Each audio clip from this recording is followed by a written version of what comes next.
turmoilic and traumatic for all of Marvin's life.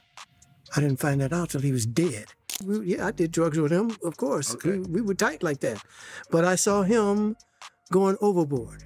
And he just got to the point whereas he was just strung out. You know what I mean?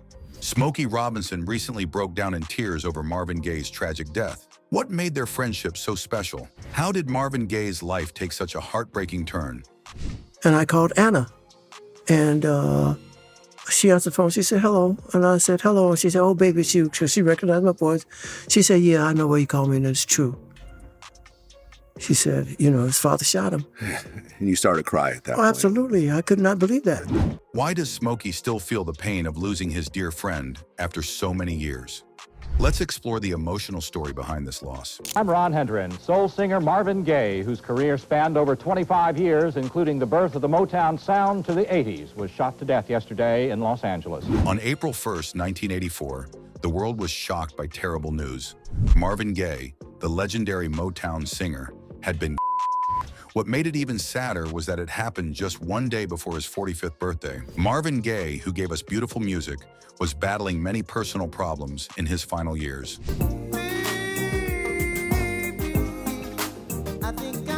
In 1980, Marvin's life started to fall apart. His second marriage ended, and his music career hit a low point. He was in serious trouble with money, owing creditors and the IRS. To escape the pressure, he left the United States and moved to Europe. He took his son Frankie with him, but his second wife accused him of kidnapping because Frankie didn't have a passport. Marvin even hid the boy under blankets when they crossed borders. While in Europe, Marvin's behavior became more troubling. He almost married a prostitute and continued to use drugs heavily. His personal life was chaotic, filled with one-night stands and people who just wanted to take advantage of him. Even his music career suffered. He missed important shows, like one for Princess Margaret and other royals. He even ran away from a train station in England to go on another drug binge. Marvin was surrounded by people who didn't care about him. They only wanted to party and spend his money. My defeats and my problems and all of the things that I can sink into depression. When David Ritz visited Marvin Gaye in Europe, he found the music legend in a very open and troubled state. Marvin talked a lot about how much he loved using cocaine. He explained how he would snort it, rub it on his gums, and even eat it sometimes. I like the feeling, Marvin said. No one can tell me it's not a good feeling. A clean, fresh high, especially in the morning, makes you feel free. But things got worse for Marvin in Europe. That's where he started freebasing cocaine, which made his addiction even stronger and his paranoia much worse. His struggles with drugs took over his life. Turmoilic and traumatic for all of Marvin's life. I didn't find that out till he was dead. At the same time, Marvin's long relationship with Motown Records fell apart. Motown, wanting to recover money from Marvin's expensive recording deals, released his album In Our Lifetime in 1981 without asking him. This deeply upset Marvin. In an interview, he said the album would be his last with Motown. He added that even if Motown's boss, Berry Gordy, didn't release him from his contract, he'd never record again. This statement angered the label. Marvin's drug use became so open that he would snort cocaine even during interviews. Yeah, he fell out with me because I wouldn't loan him some money to buy some drugs. Oh, that's what it was over? Yeah. Gaye returned to the U.S. after nearly 3 years away. He signed a deal with CBS Records, who had bought out his contract with Motown.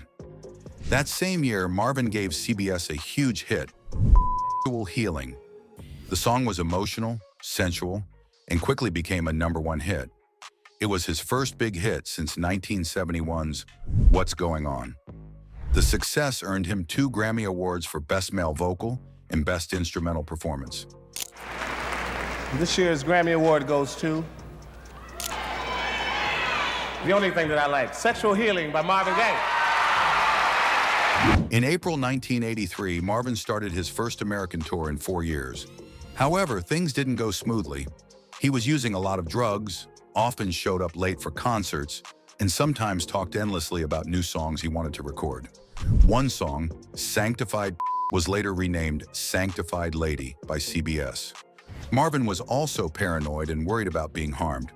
At some shows, he shocked fans by doing strip teases on stage. His relationship with CBS was tense and full of conflict, much like his earlier time with Motown.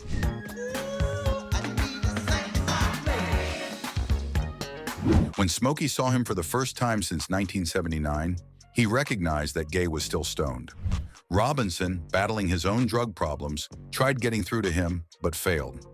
Smokey also recently shared that he went to visit Marvin Gaye in Hawaii. This was during a difficult time in Marvin's life when he was struggling with drug addiction. Smokey hoped the trip would be a chance to reconnect and maybe help Marvin turn his life around. Marvin had always been athletic and full of energy, so Smokey thought the peaceful vibe of Hawaii would help him get back on track. When Smokey arrived, things weren't as he hoped.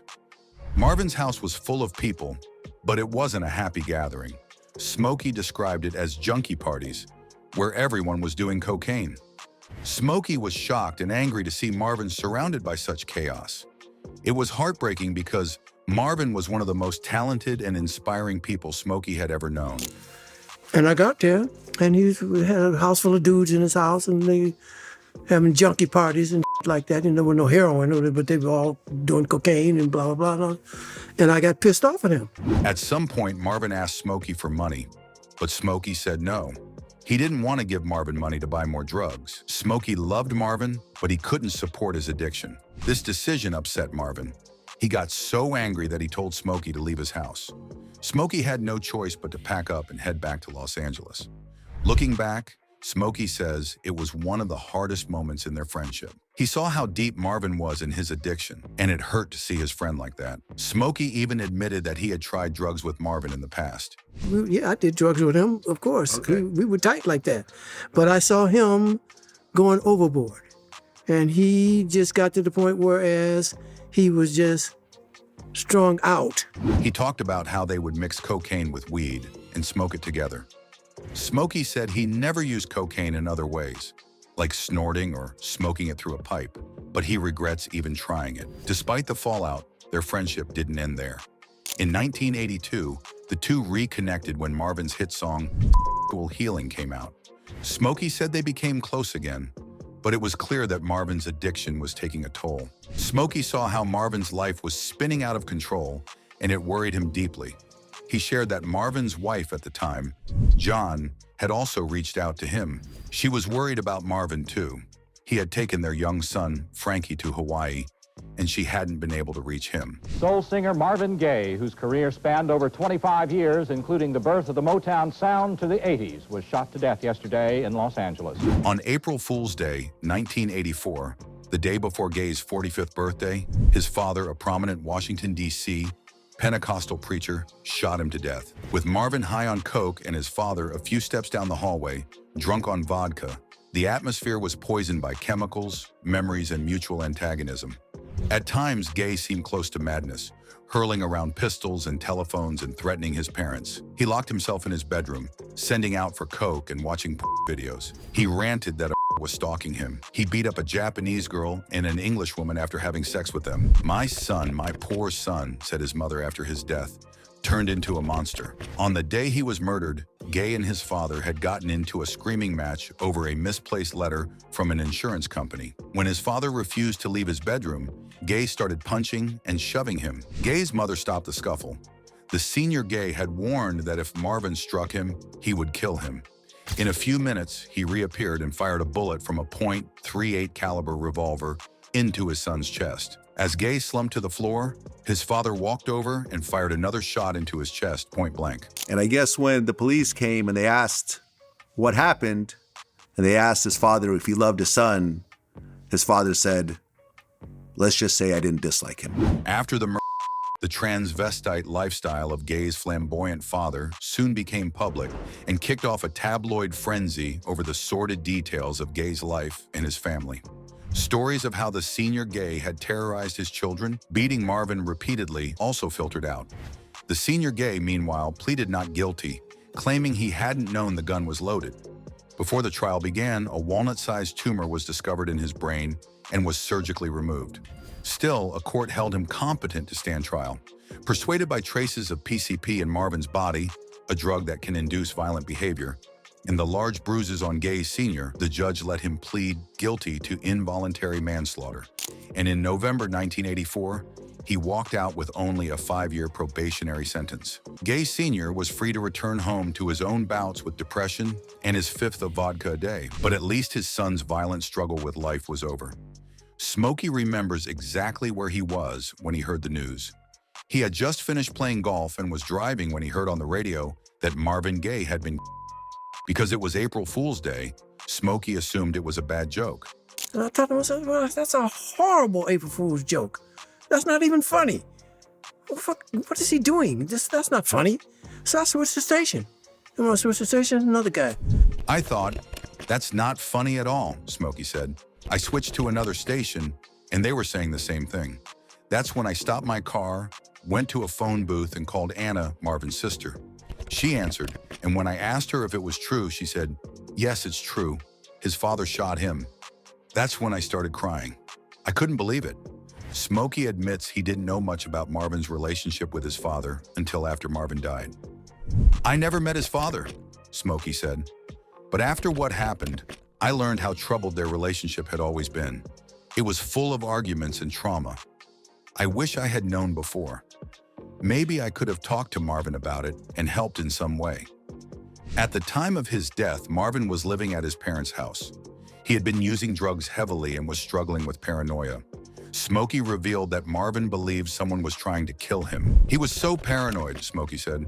He thought someone was out to get him. He'd get on an elevator and press every floor so no one could know where he got off. He was living in fear. The day Marvin died, he stepped in to break up an argument between his parents. The fight started over some insurance papers. It escalated into a physical confrontation between Marvin and his father. That's when Marvin's father shot him twice. And I called Anna.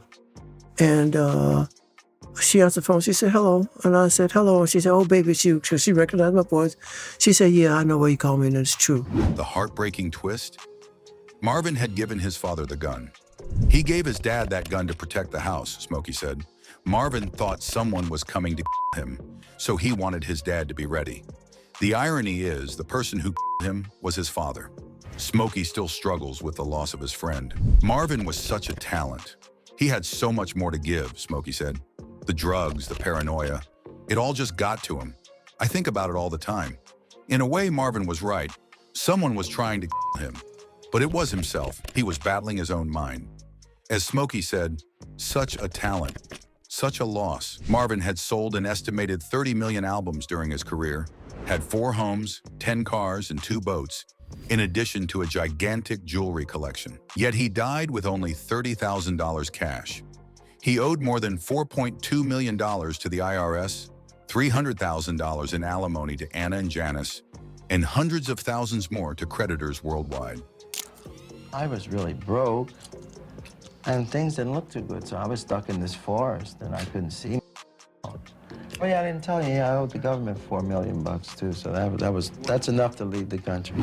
Talking about alimony, Gaye's private life was full of secrets, drama, and challenges.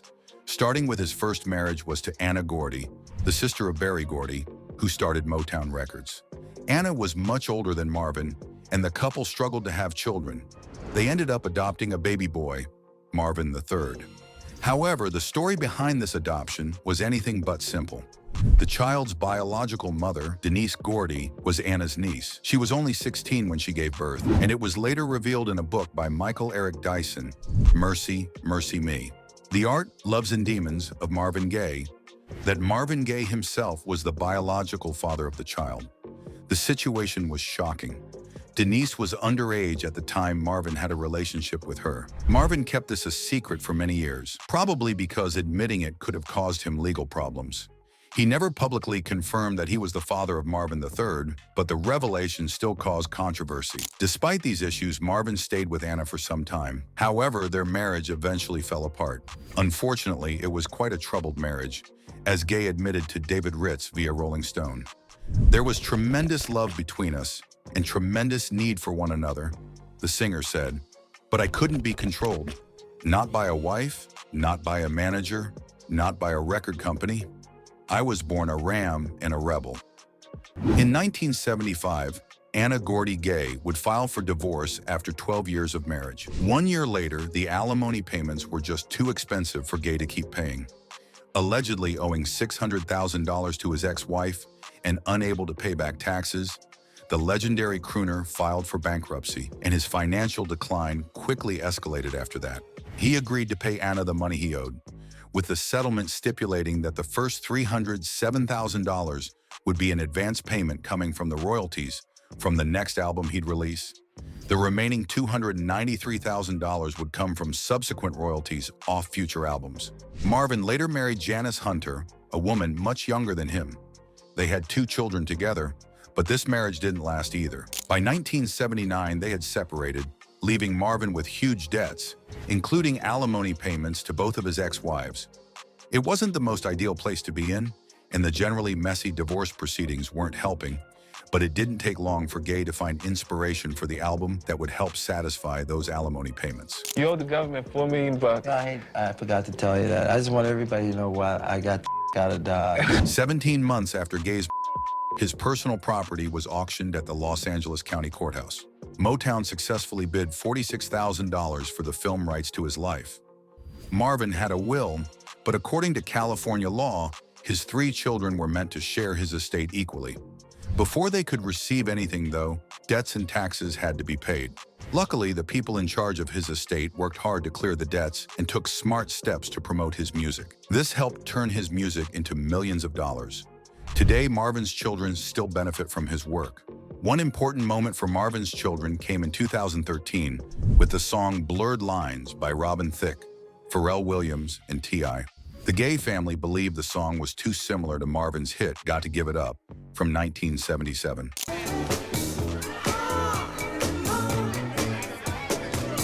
The artist who made Blurred Lines went to court, asking a judge to say that they hadn't copied Marvin's songs.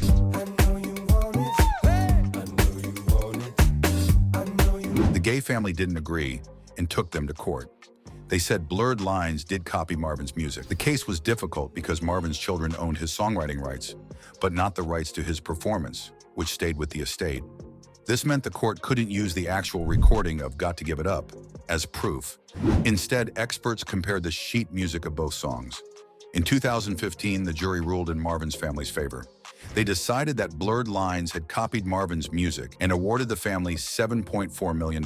This amount was later kept after an appeal, but it didn't include the millions the song made from tours. Even though it wasn't always easy, Marvin's children have done well. Thanks to the work of the people managing his estate, they've been able to keep his music alive and make money from it.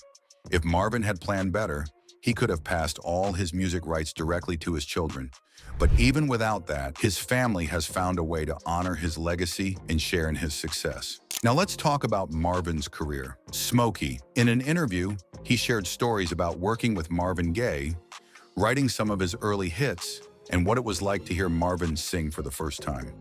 When Smokey was asked about Marvin's first hit, he mentioned that he wrote I'll Be Doggone, which became Marvin's first real success. And I'd be doggone if I didn't bring you my hate. Smokey followed it up with Ain't That Peculiar, another hit that helped Marvin build his career. However, Smokey didn't produce every song Marvin released right away. After I'll Be Doggone, the record company put out a different Marvin song called Pretty Little Baby. Smokey explained that it didn't do well, but Ain't That Peculiar came out next and helped Marvin regain momentum. Smokey admitted that back then, he couldn't predict how great Marvin would become. I don't have a crystal ball, Smokey said, but I knew he had the potential. He was one of the best singers I ever heard, and he still is to this day. Smokey recalled the first time he heard Marvin sing. It was at a Motown Christmas party before Marvin had even signed with the label. Marvin sat down at a piano and sang the Christmas song. He said his voice was so powerful and soulful that he knew Marvin was destined for greatness. Right Now admitted that no one could have imagined just how big Marvin would become.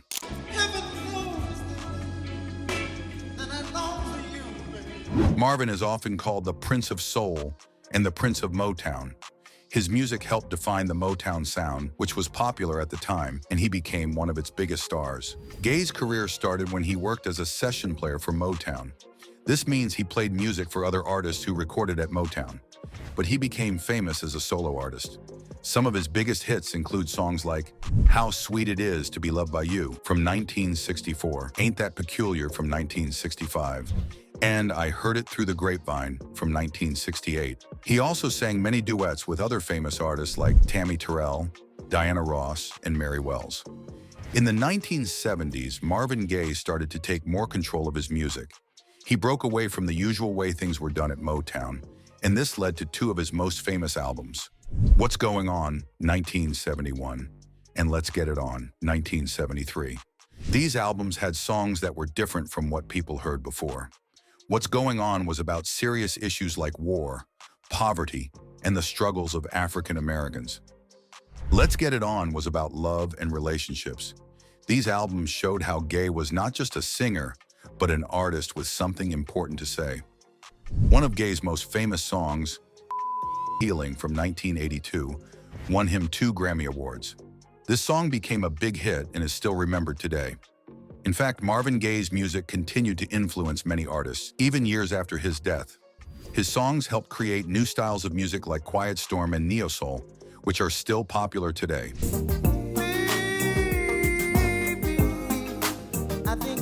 Gaye's music has also been used in numerous film soundtracks, including Four Brothers and Captain America, The Winter Soldier, both of which featured Gaye's music from his Trouble Man soundtrack. I Heard It Through the Grapevine was used in the opening credits of the film, The Big Chill. In 1986, the song was covered by Buddy Miles as part of a California Raisins ad campaign.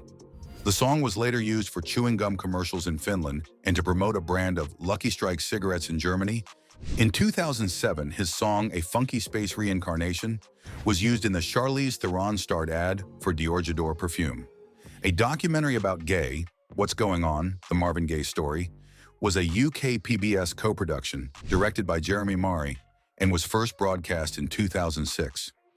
2 years later, the special re-aired with a different production and newer interviews after it was rebroadcast as an American Master special.